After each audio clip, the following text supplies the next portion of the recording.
আসসালামু আলাইকুম। Harun education world চ্যানেলের পক্ষ থেকে সবাইকে শুভেচ্ছা।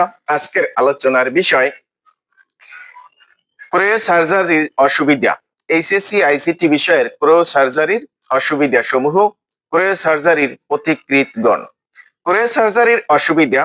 ক্রয় সার্জারির প্রধানতম অসুবিধা হলো এর দীর্ঘমেয়াদী কার্যকারিতার অনিশ্চয়তা। 2.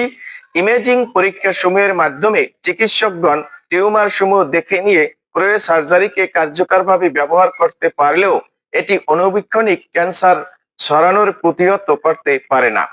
3. ক্রয় সার্জারির অপব্যবহারের পার্শ্ব প্রতিক্রিয়া হিসাবে লিভার ও ফুসফুসের স্বাভাবিক গঠন বিনষ্ট কিংবা স্নায়বিক সমস্যার উদ্ভব হতে পারে। 4. আক্রান্ত কোষের সঠিক অবস্থান নির্ণয়ে ব্যর্থ হলে ক্রয় সার্জারি ব্যবহারের জীবাণু শরীরের অন্যান্য অংশে ছড়িয়ে পড়ার আশঙ্কা থাকে। ক্রয় সার্জারির পথিকৃতগণ। ডাক্তার রে এলিংটন ক্রয় সার্জারিতে প্রথম তরল নাইট্রোজেনের ব্যবহার শুরু করেন। দ্বিতীয় বিশ্বযুদ্ধের পরপরই তরল নাইট্রোজেনে তুলোর পুঁটলি ডুবিয়ে তা দিয়ে বিভিন্ন ত্বকের ক্ষতের চিকিৎসা শুরু করেন।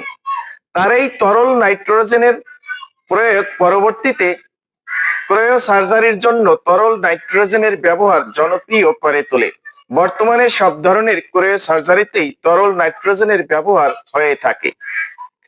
ডাক্তার ইরভিং কুপার, যার জন্ম 1922 সালে এবং মৃত্যু 1985 সালে।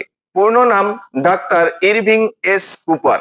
ক্রয় সার্জারির ক্ষেত্রে তার অবদান গুরুত্বের সাথে স্বীকার করা হয়, কেননা তিনিই প্রথম তুলোর পুঁটুলির পরিবর্তে লিকুইড নাইট্রোজেনের গ্রোভ ব্যবহার করেন। এই বিশেষ ইকুইপমেন্টটি ক্রয় সার্জারির ক্ষেত্রে অনেক নতুন সম্ভাবনার দরজা খুলে দেয়।